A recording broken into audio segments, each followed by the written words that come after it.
Oke, karena kehebohan kemarin Pak tentang barang bawaan. Tapi sebelum kita bahas lebih lanjut, mungkin Bapak boleh perkenalkan diri dulu biar teman-teman tidak salah paham Bapak. Terima kasih.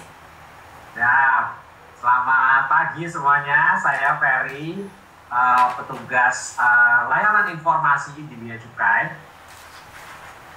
yang menangani layanan informasi. Kita buka layanan di telepon. Nah, telepon masalahnya itu kita masih belum bisa ikut dari luar negeri karena kita masih premium call. Kita dalam proses untuk bisa mengakses dari luar negeri, kita akan beralih ke voice over internet protokol. Insya Allah akhir tahun ini kita bisa sudah memberikan layanan itu. Kita ada layanan telepon, chat, email, datang langsung, bahkan ada Zoom. Nah, Zoom itu harus satu hari sebelumnya janjian berjanji ya kita bisa mengundang orang yang benar-benar menangani permasalahan itu sebenarnya pas pertemuan itu pun disatukan. Oke, terima kasih Pak Ferry perkenalannya. Ternyata banyak yang sudah menyapa Pak Ferry ini dan mereka mengatakan bahwa Miss Yuni beneran nih pertama kali nih diundang. Saya tadi sudah takut Pak. Waduh, Pak Ferry nggak jawab SMS saya, jangan-jangan nggak approve ini. Saya hampir suudon Pak, karena saya pernah berbicara dengan salah satu instansi. Saya itu di counter Pak, maksudnya di counter itu saya diatur bagaimana cara berbicaranya. Dan saya katakan saya tidak mau, karena teman-teman itu lagi menunggu jawaban yang pasti. Kalaupun tidak pasti, oke, teman-teman ini saya tidak ada jawaban, mungkin besok. Jadi bukan, kalau selama ini kan yang saya dengarkan Bea Cukai itu menjelaskan Pak. Tapi Bea Cukai kan tidak tahu lapangannya seperti apa dan bagaimana. Dan sebenarnya kami semua itu patuh pada peraturan Pak. Cuman kesannya kami itu bangkang. Ya karena kami tidak tahu. Dan satu hal lagi, maaf banget bukan ingin ngomong tentang Bea Cukai yang tidak bagus. Pegawainya itu kadang-kadang merasa bahwa sok gitu loh Pak. Nah ini kan karakter orang, kita tidak bisa memberitahu apapun ya. Intinya adalah kami hanya ingin bilang bahwa kami ini juga bekerja dari luar negeri, pulang kadang-kadang menghadapi regulasi yang tidak kami pahami, kami tuh marah gitu loh Pak. Ya mungkin kami salah, karena saya lihat tuh mbaknya marah-marah maki-maki di luar out of mind ya Pak ya. Tapi kan malah pegawai Bea Cukainya itu ngeledek gitu loh, hehehe gitu loh Pak.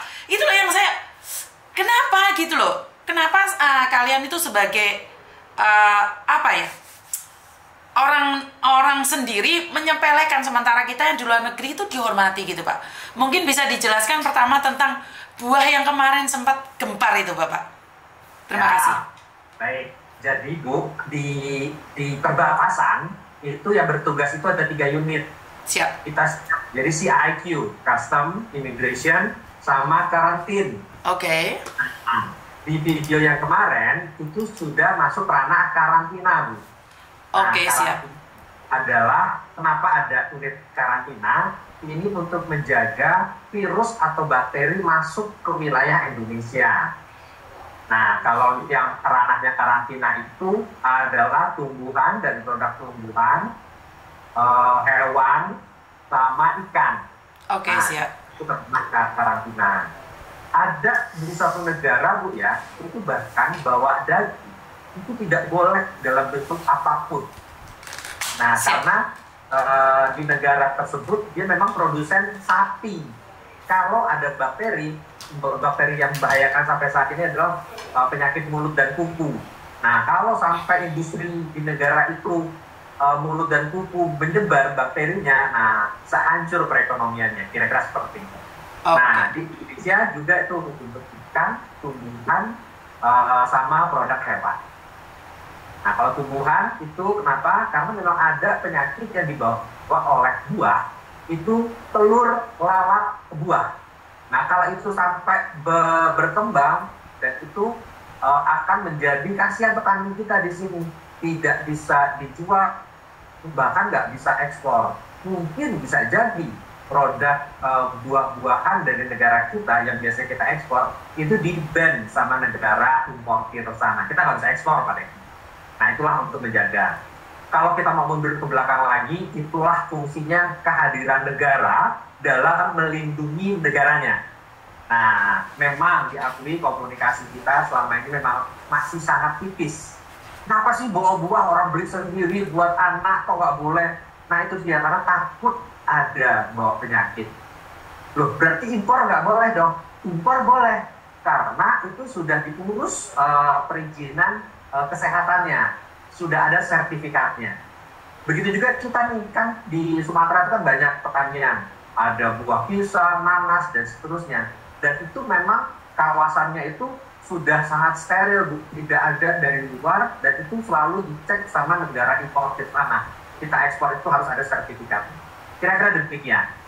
Oke, Produk-produk daging dari negara-negara tertentu, dalam bentuk apapun, dalam bentuk beku, dalam bentuk olahan, itu boleh sama sekali. Takutnya sapi-sapi petani kita itu pada sakit. Pernah ya Bu ya, dulu sekitar 80-an kalau nggak salah ya, zaman Pak Harto itu penyakit kuku dan mulut. Nah, udah sapi pada mati, nggak bisa makan, kan kasihan kita perekonomian rakyat Indonesia. Oke. Demikian filosofinya. Oke, siap Bapak. Ini banyak juga teman-teman yang sudah paham dengan peraturan tersebut, Bapak. Tapi kan saya tidak ranahnya itu bukan yang paham, tapi kita pendengar saya kan banyak yang tidak paham ya Bapak ya. Nah, ini ada sebagian yang menjawab, Pak, nah gini kan jelas nih, masa iya saya di bandara tiba-tiba tidak boleh bawa buah. Nah, ini mungkin ya saya yang salah Pak. Oh, saya minta maaf ini. Kemarin saya bawa jeruk Pak dari Hong Kong dan lolos itu. Aduh, makanya saya ngengkel Pak. Ya. Karena mungkin itu prosesnya Bu, Ibu bawa di kabin. Nah, yang kita scan itu kan yang masuk bagasi Bu, itu kita scan. Oke, siap. Bagasi, nah mungkin nggak tahu, mungkin masuk tas tangan Ibu atau apa dan itu tidak terdeteksi. Tapi secara peraturan itu tidak. Oke, ini sangat jelas sekali ya Bapak ya. Karena dari beberapa teman itu ada yang paham, bahkan ada yang bilang komen di tempat saya, Miss Yuni dari dulu nggak boleh. Nah, sebagian juga dulu juga boleh. Jadi biar kita itu belajar tahu gitu loh Bapak. Bukannya kita menentang tentang peraturan kayak di Hong Kong. Di Hong Kong masuk bawa rokok satu bungkus saja kena Bapak. Sudah peraturan dan tidak ada yang berani melanggar. Ya. Itu sudah yakin nggak boleh. Kalau kalian lolos itu beruntung, tapi kebanyakan nggak lolos. Kalau di Hong Kong bawa daging ke Cina atau Cina ke Hong Kong itu totalitas dilarang. Dan mereka memberikan hukuman dan dipublikasikan. Nah, saat ini kan tidak Bapak. Jadi ada yang bisa bawa, ada yang nggak bisa bawa. Nah, saya harap dengan adanya publikasi hari ini nih, karena kebetulan kan penonton saya nih yang di YouTube kurang lebih ada 700 lebih, terus di Facebook, di TikTok juga. Jadi 2 Facebook saya. Semoga teman-teman nih, karena saya selalu bilang Bapak, yang pendengar saya itu bukan orang pinter-pinter Bapak. Mereka itu belajar untuk pinter. Jadi mereka itu selalu berdebat, bukan berdebat karena kita belajar Bapak. Kita tidak memahami peraturan. Ya. Jadi kami minta maaf jika kami juga kadang-kadang arogan atau brutal atau apapun.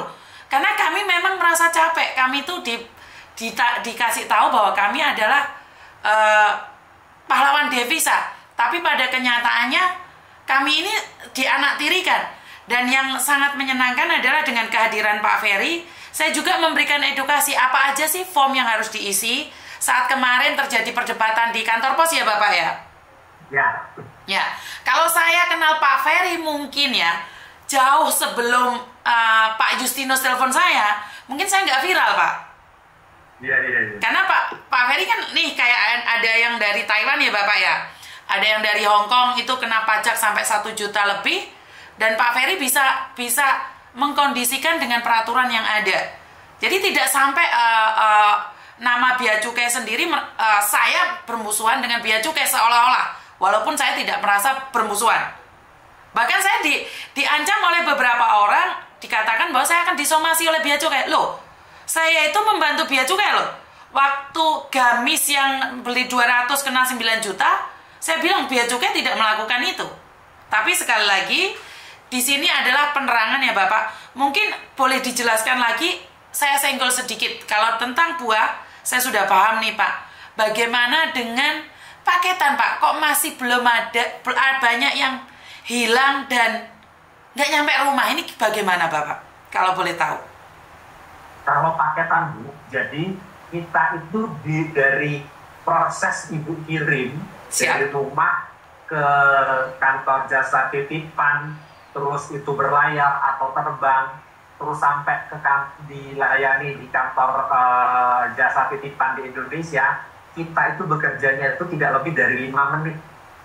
Nah, cara bekerja kita itu adalah ketika barang itu di-scan dan itu ada indikasi yang perlu kita waspadai, itu baru masuk jalur merah.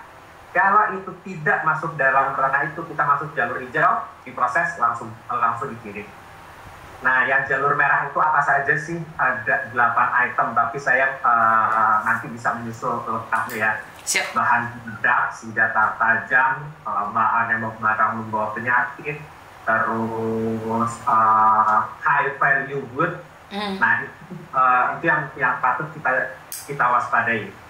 Yang buka itu adalah PJT atau jasa titipan tadi, perusahaan jasa titipan, kita singkat PJT. Yang membuka dia, dilihat isinya apa. Nah, kita langsung di aplikasi kita di depan kita punya komputer ya, kita buka invoice nomor berapa, nomor kirimannya berapa, isinya apa, sesuai atau tidak. Kalau ini tidak sesuai dan ini berdampak pada perdagangan kah, pada penyakit kah, atau pada lain-lainnya, nah itu yang menjadi atensi. Yang pergerakan barang di perbatasan, yang bertugas itu adalah bea cukai. Yang nitip aturan itu banyak tuh, mulai dari TNI, Polri, terus kesehatan, perdagangan, perindustrian, LHK, lingkungan hidup itu Bu, lingkungan hidup dan kehutanan, dan seterusnya, BPOM. Nah, itu semuanya nitipin ke custom bea cukai.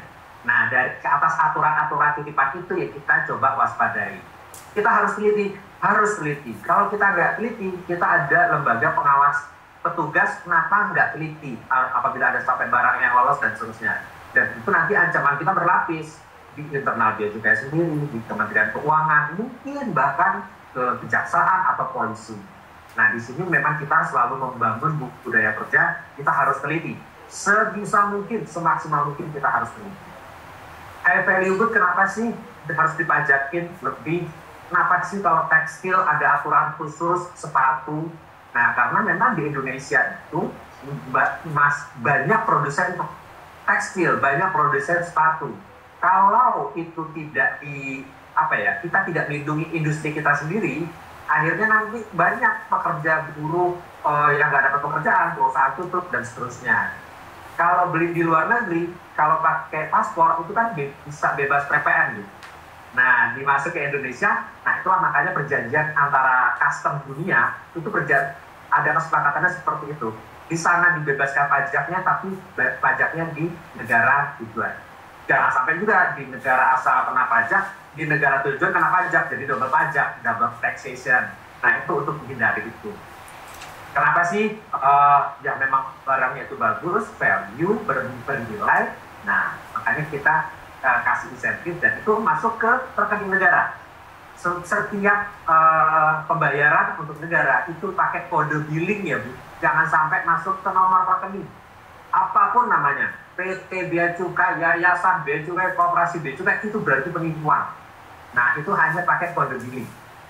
Nah, itu semua masuk ke negara, bukan ke petugas, bukan ke kantong Bea Cukai. Oke, siap. Jadi yang mengatasnamakan bea cukai kan banyak nih Pak, hari-hari ini tuh banyak sekali. Dan saya berani debat dengan mereka karena saya bilang sama petugas bea cukai itu, saya bilang, saya kenal Pak Doni. Saya bisa tanyakan apakah ini kalian itu benar-benar, dan mereka tidak berani debat dengan saya, khususnya yang tentang bea cukai ya Pak ya. Jadi banyak sekali orang yang mengaku dari Thailand kirim barang ke Indonesia dan mereka bilang, ini saya bea cukai. Saya bilang sama mereka, kasih saya nomor bea cukai atasanmu, saya yang berbicara. Mereka nggak berani, makanya kan bukan saya ingin memperbaiki nama bea cukai, tapi saya katakan kalau bea cukai nggak benar, saya akan nanya langsung. Tapi kalau bea cukai tidak melakukan, ya jangan difitnah. Dan akhirnya beberapa orang, teman-teman yang merasa ditipu oleh bea cukai, pada akhirnya oknum yang sama sekali tidak ada hubungannya dengan bea cukai. Bahkan beliau itu memakai lencananya Pak Doni. Pakai fotonya Pak Doni bahkan ada ya? Iya, pakai fotonya Pak Doni lah. Sementara saya kan kenal sama Pak Doni. otomatis saya cross check sama Pak Teddy, Pak Ma'ruf juga. Kadang-kadang saya merasa bahwa sementara teman-teman itu sudah takut dengan pegawai yang pakai baju bea cukai. Jadi ini mungkin biar ada kedekatan ya Pak Ferry ya, dengan kehadiran Pak Ferry ini biar ada kedekatan bahwa sebenarnya tidak perlu takut, boleh ditanyakan langsung. Mungkin jawaban untuk pemerintah itu birokrasi banget yang kita nggak pahami. Nah, kenapa saya mengundang Pak Ferry secara langsung ini? Karena pembahasan kita lebih lugas ya Bapak ya. Kalau Bapak diundang tempat lain kan berbicara peraturan aja. Kita yang dengerin ngantuk, Pak. Siap. Oke. Dan Bapak ini yang saya ingin tanyakan satu hal. Yang anehnya itu karena saya sendiri pernah datang ke Bea Cukai di Jakarta, Bapak. Saya ikut pengecekan Bea Cukai dan pihak PT Kargo itu, Bapak. Dan saya ngelihat sendiri bahwa Bea Cukai itu tidak pernah menyentuh box pengiriman. Saya ngelihat sendiri. Tapi pada kenyataannya teman-teman tuh barangnya hilang. Nah, yang dikatakan Bea Cukai yang mengambil. Selama ini kenapa Bea Cukai tidak bertindak untuk berbicara dengan pihak-pihak tersebut, Bapak? Apakah biarin aja? Karena saya juga dapat nih sedikit nih coklatnya nih dari TKW. Iya, kalau Bapak nggak dapat keuntungan namanya diperjelek kan saya nggak terima nih. Kalau saya nggak dapat untung, kenapa saya difitnah? Saya pasti perang. Nah, kenapa selama ini Bea Cukai tidak angkat bicara Bapak tentang fitnah-fitnah itu, atau dikumpulkan nih orang-orang PT? Kamu itu gini gitu. Kenapa nggak ada Bapak? Silakan. Bu, karena kita institusi Bu ya, jadi kita tidak menyelesaikan kasus per kasus Bu. Nah, Oke. kita berangkat ke hulunya. Kita undanglah seluruh PJT itu. Hal-hal apa yang tidak boleh, dan tolong dibuatkan kontrol internal mereka. Karena itu sudah ranahnya ruang kerjanya mereka, Bu. Nah, tolong dibuat fasilitas untuk kontrol. Karena ini adalah titipan, amanah. Jangan sampai ini disalahgunakan. Bahkan, Bu, ketika lagi ada satu perusahaan jasa titipan, ketika lagi dibongkar, terus ditutup lagi, dikasih seal-nya itu apa? Open by custom. Oh, enggak, kita protes. Iya. Bukan kan yang buka, tapi itu adalah PJT. Ini yang saya temuin, Bapak. Ini yang saya temuin. Bahkan dibuka. Itu, Mbak. Oke, dan barang hilang. Kan banyak nih kita tuh nggak tahu, Pak. Barang kita hilang tuh ngelapornya kemana? Karena kita tertutup. Kayak barang itu yang ngebuka Bea Cukai, dikirim, posisi sudah nggak jelas.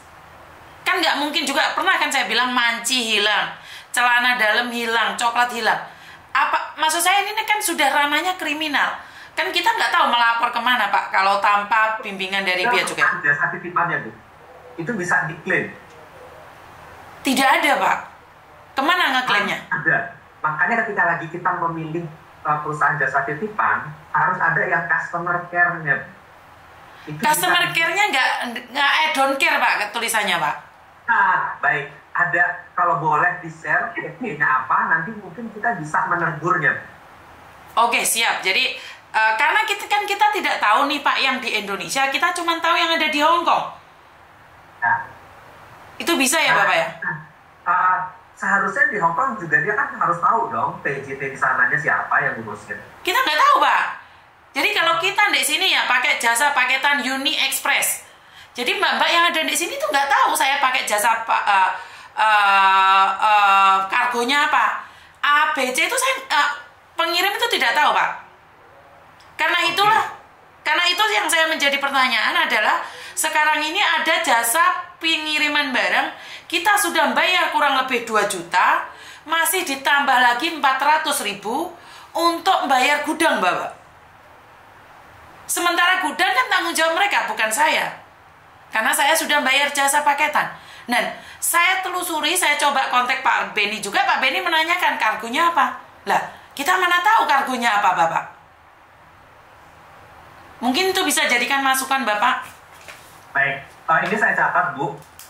Nanti mungkin kontrol, kan perusahaan PJT itu kan memang pergerakan barang. Nanti saya coba dalami pada unit yang menangani ini, hubungan PJT di luar negeri dengan PJT yang ngurusnya di dalam negeri itu kan antara PT itu PT ya, bisnis. Betul. Itu kontrolnya itu bagaimana? Nanti saya coba dalami ya Bu, dengan yang pembinaan barang kiriman ini. Siap Bapak, dan saya akan kirimkan juga surat bukti per orang itu dimintain 200 Hongkong dolar, setara 400.000 Indonesia. Dan kalau dia, padahal kiriman barangnya itu Pak, harganya kalau kirim tuh ada yang 1.000 berarti setara 2 juta. 1.000 2 juta. Bukan, 1.000 4 juta Bapak. 1.000 Hongkong dolar 2 juta. Oh ya 2 juta, sorry, 2 juta masih ditambahin lagi 400. Jadi kalau, mungkin sependek pengetahuan saya Bu ya, kalau biaya gudang itu dikarenakan sebagai contoh ya, ini contoh ya, bukan semua masalah. Sebagai contoh ibu sebagai PMI, pekerja migran. Betul. Kalau pekerja migran itu kan memang ada pembebasan 500 dolar sekali pengiriman untuk 3 kali pengiriman selama setahun. Siap. Nah, itu kan ada nomor identitasnya ya, nomor identitas BP2MI-nya atau ada di paspor, yang link di paspor. Ketika lagi itu tidak ada, berarti kan dianggap pengiriman umum yang dikenakan bea masuk. Nah, ketika lagi ibu ingin memproses pembebasan bea masuknya, berarti itu kan ada biaya penumpukan. Nah, biaya simpan di gudang ini, karena ini adalah bisnis, perusahaan bisnis, itu dihitung sama biaya penumpukannya. Nah, jadi dalam proses pembebasan, nah itu kan kirim dokumen, kirim identitas, kirim bukti-bukti lainnya. Nah, itu kan butuh proses, barang 2, 3, mungkin seminggu. Nah, itulah yang dihitung menjadi biaya gudang. Untuk itu, kiranya para pekerja migran ini dalam melakukan pengiriman barang agar dilengkapi semua data-datanya sehingga proses bisa sekali jalan dan tidak ada penumpukan di gudang. Saran dari kami seperti. Oke, mungkin bisa saya patahkan apa yang Bapak katakan ini, karena bukan kesalahan kami untuk ditaruh di gudang. Itu karena peraturan dari Menteri Perdagangan dan Bea Cukai dan juga dari negara. Ini adalah kesalahan negara Bapak. Saya bisa bilang ini kesalahan negara. Negara yang membuat peraturan, kami kirim. Jika memang ada peraturan seperti itu, seharusnya kan dari awal Bapak. Barang sudah dikirim, peraturan dipakai. Berarti bukan salah saya dong kalau numpuk di gudang. Nah, kenapa harus dibebankan ke saya? Ini pertanyaan yang saya masih tidak masuk di akal saya. Kalian yang membuat peraturan, kalian yang nggak connect dengan BP2MI, kenapa kami yang jadi korban? Ini pertanyaannya, Bapak. Nah, kalau itu, Bu, nah ini kami ada kode etik, Bu. Kami nggak mungkin menyalahkan perdagangan yang membuat peraturan. Kami tidak menyalahkan BP2MI yang datanya tidak link. Nah, kami hanya mengerjakan apa yang di hadapan kami. Oh, yang identitasnya tidak ada. Kita hanya kasih catatan, berarti dikenakan bea masuk. Nah, disitulah baru bisnis PJT, ini kan perusahaan bisnis itu kan dia profit oriented ya Bu. Ini nyari keuntungan. Nah, dia komunikasilah tuh sama pengirim atau si penerima. Ini identitasnya masih belum lengkap, mau dilengkapi. Tapi nanti ada pembebasan, tapi ada konsekuensinya biaya penumpukan, biaya penyimpanan juga. Nah, kami akui Bu, karena Bea Cukai itu bukan lembaga super yang bisa ngatur perdagangan, ngatur PJT. Nah, ini kita hanya bisa mengimbau. Yuk, ada kasus ini bagaimana penyelesaiannya agar tidak terulang di masa yang akan datang. Peraturan memang cepat berubah, Bu. Kadang eksesnya nih, dampak ikutan-ikutannya ini yang kadang masih antar lintas lembaga, lintas unit yang masih belum sinkron. Nah, tapi kita, karena kita memang kita kan lembaga pengawas dan Bea Cukai itu adalah mengawasi dan melayani. Nah, karena jiwa kita untuk melayaninya, kita coba bantu komunikasi dengan lembaga terkait, instansi terkait untuk menyelesaikan permasalahan ini agar tidak terjadi lagi di masa yang akan datang. Kira-kira itu diupayakan. Siap. Jadi karena ini sudah terjadi ya Bapak. Cuman yang saya ingin tanyakan adalah barang tersebut sekarang harusnya sudah dieksekusi. Seperti yang dikatakan harus dieksekusi, keluar dari gudang, posisi masih ada di gudang, kalau tidak bayar 200. Sekali lagi ini cuman terjadi pada satu pengiriman barang saja Bapak. Yang lainnya aman. Nah, inilah yang ingin saya tanyakan, kemana kami harus mengadu? Kan seperti yang saya katakan, ini bukan kesalahan kami. peraturan yang membuat adalah negara. Kan seharusnya konsekuensinya bukan kami dong yang menerima, Bapak. Karena peraturan dilakukan, kami kirim, peraturan baru diperketat. Sekarang ada beberapa pengiriman barang tidak mengenakan. Satu ini aja yang mengirimkan. Apakah tidak ada tindakan? Kalau pengaduan ya, kalau pengaduan secara umum di Indonesia itu ada namanya lembaga ombudsman. Tapi kalau nanti saya coba direplik itu ya, kalau sudah ada link pengaduannya ya. Nah, ombudsman inilah yang untuk pelayanan negara. Apapun keluhan pelayanan yang diberikan kepada negara, itu bisa mengadukan ke ombudsman. Nanti saya coba carikan link pengaduan ombudsman. Oke, siap Bapak. Jadi intinya adalah bea cukai tentang ini di luar ranah bea cukai. Saya bisa bilang seperti itu. Oke, di luar ranah bea cukai ya. Oke, tentang gudang tersebut bahkan bea cukai pun tidak bisa menegur pihak kargo, bisa dibilang seperti itu. Iya, karena kargo itu sudah saya tanya, Bang. Sebentar ya teman-teman, masih ditanyakan.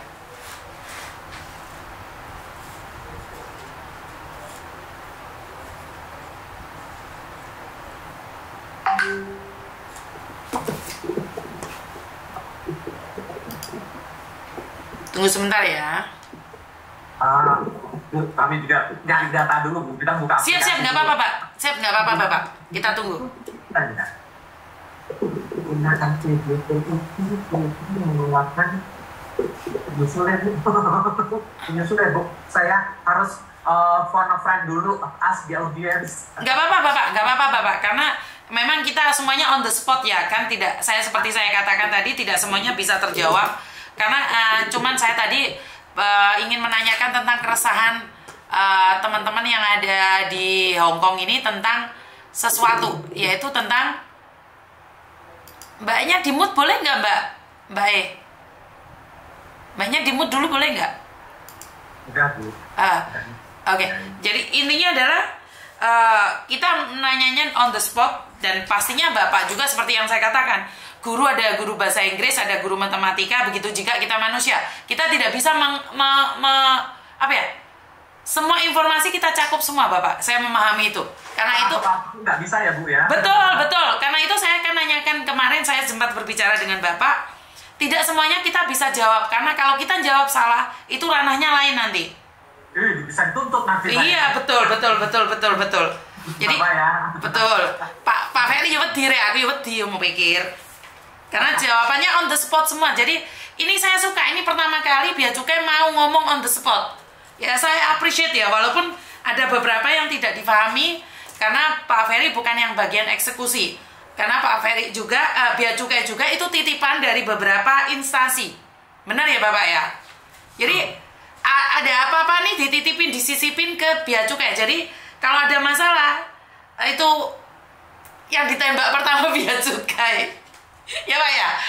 Ya, karena itu memang resiko kita, Bu. Di perbatasan itu kan ada CIC, custom itu pergerakan barang, imigrasi pergerakan orang, sama karantin pergerakan virus dan tak.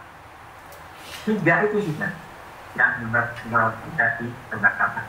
Kan nggak mungkin juga nanti, ada BPOM, ini obatnya berlebihan, ini takut obatnya dijual, nanti salah dosis atau salah peruntukan. Ya kan kita memang belum di rakyat Indonesia kan, kehadiran pemerintah. Tapi betul Bapak. Ini membahas tentang obat. Ini yang sangat lucu sekali Bapak. Kemarin tuh saya kan saya ada salah satu penyakit dan saya obatnya itu satu tumpuk. Ya kurang menyenangkan ya. Kalau obat itu ada nama saya masih dicek, sementara saya kan warga negara Indonesia Bapak. Jadi kalau dijual kan nggak mungkin, obatnya itu ada namanya Bapak. Ini kadang-kadang Indonesia juga. Kan kalau saya tinggal di Indonesia, saya bisa setengah tahun, bisa 1 tahun. Dan obat itu dari rumah sakit. Mungkin ini juga menjadi perhatian ya buat bea cukai ya Bapak ya. Kalau obat itu atas nama orang tersebut kan nggak mungkin dijual belikan Bapak. Nah, siapa yang bisa menjamin bahwa ibu beli untuk dosis 3 bulan, itu ibu tidak kasihkan ke orang lain? Karena ada namanya dan saya punya penyakit tersebut. Karena di obatnya itu diplakati nama Bapak. Dari rumah sakit tersebut. aturan dari Badan POM itu sudah ada, Bu. Kita di Bea Cukai hanya menjalankan aturan tersebut. Ngerti Bapak? Maksudnya adalah kan saya ini orang Hongkong, saya perlu tahu ini. Karena banyak anak-anak yang sakit pulang Indonesia bawa obat sendiri, itu dipertanyakan sama Bea Cukai. Oh, ini sekalian saya tanya. Bagaimana ini Bapak?